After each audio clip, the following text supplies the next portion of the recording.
We have finally gotten into the 20th century now. World War I was um, a horrifying experience.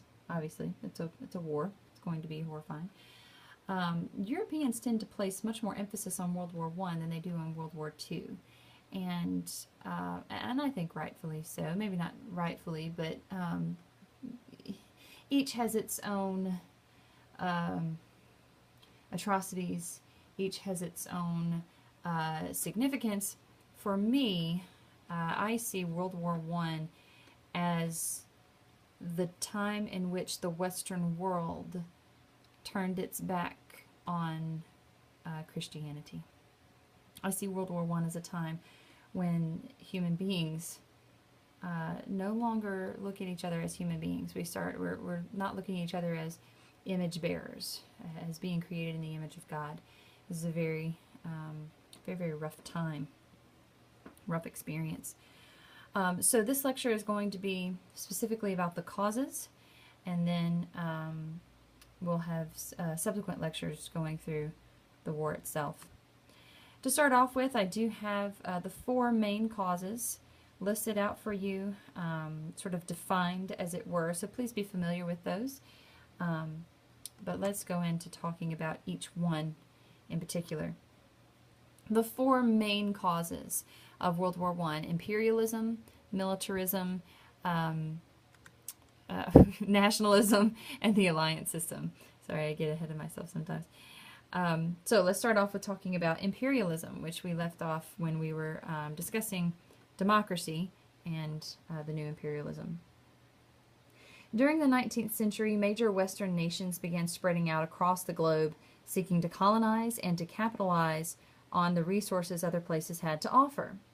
And this helped some of the countries to accumulate a great deal of wealth through their control of trade and foreign resources, markets, and territories.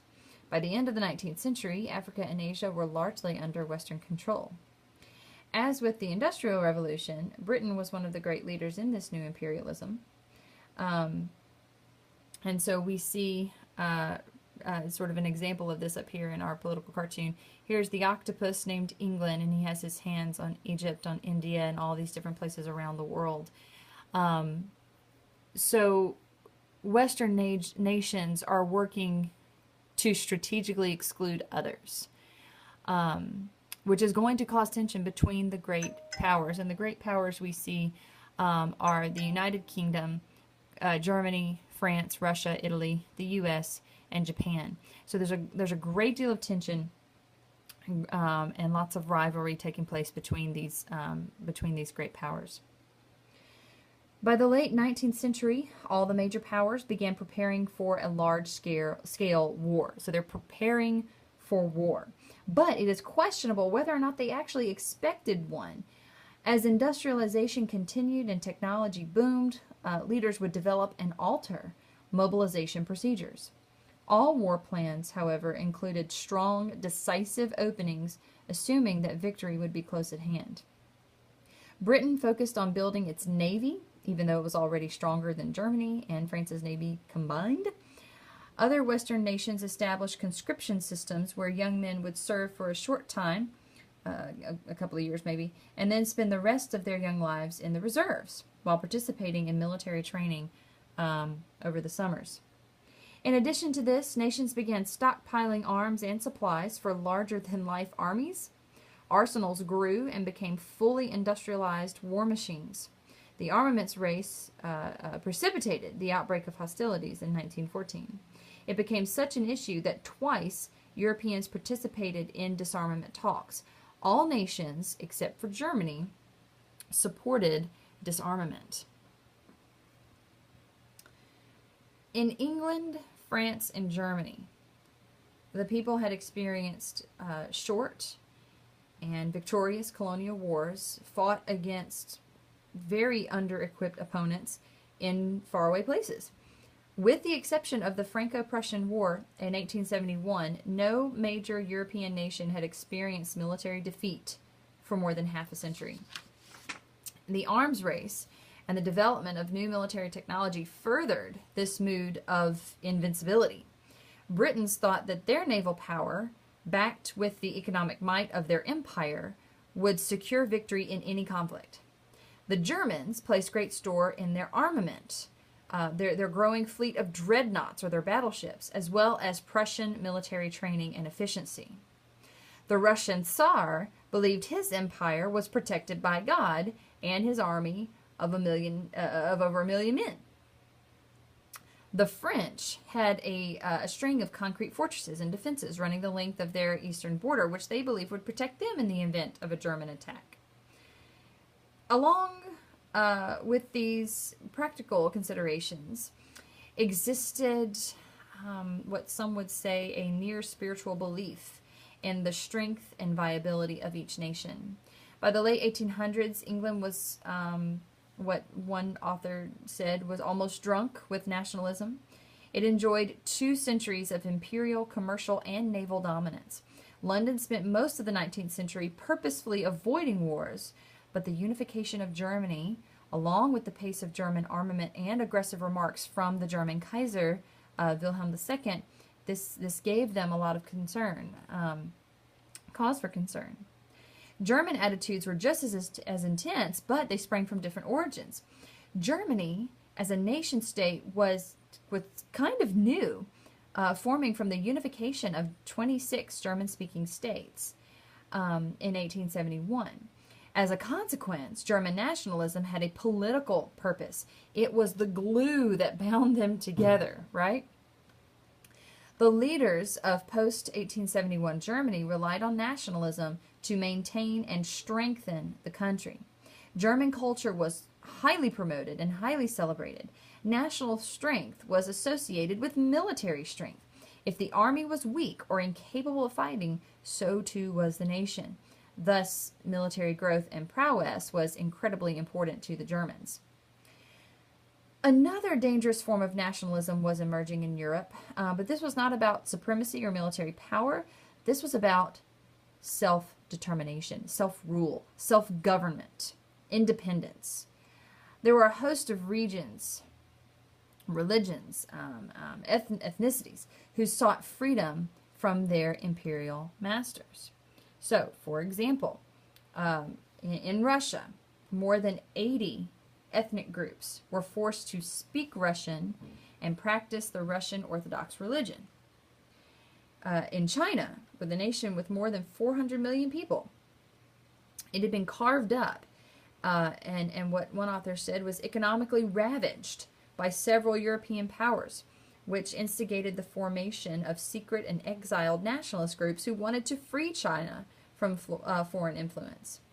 Nationalist groups had contributed to the weakening of the Ottoman Empire in Eastern Europe, and the formation of revolutionary and separatist groups in the Balkans also threatened the very fragile Austro-Hungarian Empire.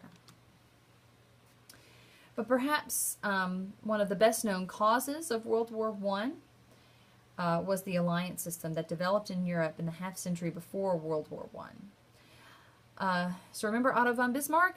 Remember he's wanting to keep everyone out of war? Well, part of his idea was to create a very complex web of alliances.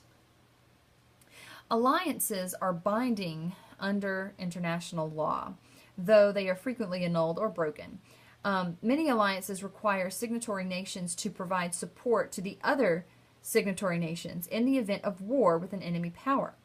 This support may range from financial or logistic backing, such as the supply of materials or weapons, to also military support. Alliances may also contain economic conditions, such as trade agreements or investment. Modern Europe was pretty much, what one author said, was a jigsaw of alliances. But by the mid-1800s, we see these alliances forming into 2 blocks.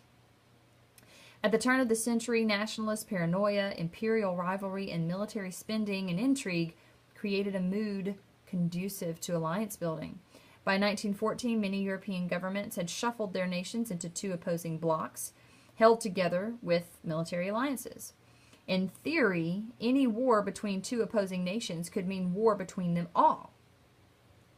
A 3-way alliance between the ruling monarchs of Germany, Austria-Hungary, and Russia was engineered as a means of securing the balance of power in Europe. Disorder in the Balkans and the Ottoman Empire undermined Russia's commitment to the League, which proved very unstable. Many of these alliances were negotiated in secret and/or contained secret clauses, adding to the suspicion and tension that existed in Europe before 1914. Alliances may have facilitated a sense of duty or obligation, but they did not make war automatic or inevitable. The ultimate authority to threaten, mobilize for, or declare war still rested with national leaders. It was their moral commitment to these alliances, their sense of honor, that proved the telling factor. As historian Hugh Strecken put it, the real problem was that by 1914, nobody was prepared to fight wholeheartedly for peace as an end in itself. For the most part, these guys are looking for a fight. In this super fantastic political cartoon in the upper right-hand corner, we see little Serbia down here. And little Serbia says, if you take me, I'll, or if you touch me, I'll. And then here's Austria, if you make a move, I'll, and he's coming after him. And then Russia comes in and says, wait a minute, if you hit that little fella, I'll, and it just goes on and on. But it shows how every other person is a friend, right? So Serbia is friends with Russia. Russia's like Big Brother coming in to protect Serbia. And then we have Austria, and Austria and Germany are friends, right? And these guys are, Austria's coming in to go after Serbia, and Germany's coming in because Russia is bothering Austria, who's bothering Serbia. It can get kind of confusing. But the idea is everybody's got a friend, and those friends are coming in to help whenever something goes down. So in looking at this, again, it can be kind of confusing, but you'll get the hang of it, right? We see the Triple Entente here in red. This is Russia, France, and Britain. They come together in the Triple Entente, or friendship. We see the years the alliances are made, the alliances or the treaties. So in 1894, there's an alliance between Russia and France. 1904, treaty between France and Britain. 1907, treaty between Russia and Britain. And then we see aid offered or promised to Serbia by Russia to Serbia, right? Okay, now on the flip side, the Triple Alliance, we have Italy, Austria-Hungary, and Germany. Now these guys made alliances kind of early on. So Germany, Austria-Hungary, these guys are like BFF, okay? So in 1879, these guys make an alliance. In 1882, we see the alliance spreading to Italy. So now the three of them are BFF. They're going to hang out. They're going to help each other if anything happens. They have promised aid to Bulgaria. But now somebody else has promised aid to Bulgaria, the Ottoman Empire, which is crumbling at this time. But the Ottoman Empire has also promised aid to Bulgaria. And in 1914, the year World War I starts, the Ottoman Empire signs an alliance with Germany. So all of these guys, if you think about where they are positioned on the map, this is not good, right? So we have the Triple Alliance right here in the middle. Italy, Austria-Hungary, Germany. And then we have the Triple Entente, which surrounds them, Great Britain, France, and Russia, right? Neutral countries, those are kind of, or not kind of, they're like a yellowish sand color, right? And the Ottoman Empire is down here, and they do promise aid. So this is not a good place for Germany, for Austria-Hungary, and for Italy to be, right? Because they are surrounded, one, by a ginormous country, and then two, by by a very, very great naval power, and then somebody who actually touches their borders. So this is not a good place for Germany to be in. Otto von Bismarck knew that, and he knew this was not going to be pretty. The nationalism of young Serbs seeking to restore the status of their country prompted them to assassinate the Austrian Archduke Franz Ferdinand, an event which one historian said set the world on fire. So here we have Gavrilo Princip, a nationalist Serbian who was a member of a secret society known as the Black Hand. He was actually dying from tuberculosis, but he wanted independence from Austria-Hungary. So he and a small group of others, knowing that the Archduke and his wife were going to be in Sarajevo, they figured out the route, or they discovered the route that they were going to take, and they strategically placed themselves around the route. Now, people concerned for the Archduke's welfare and the welfare of his wife, they changed the route. But someone didn't tell the driver. And so the driver wound up taking a wrong turn. And in the process of trying to change that, to get turned around, he stops right in front of this guy, Gavrilo Princip, who opens fire, and he shoots and kills the Archduke Ferdinand and his wife Sophie. And thus begins the war to end all wars. So that was our introduction to World War I. We'll pick up next time with the war itself.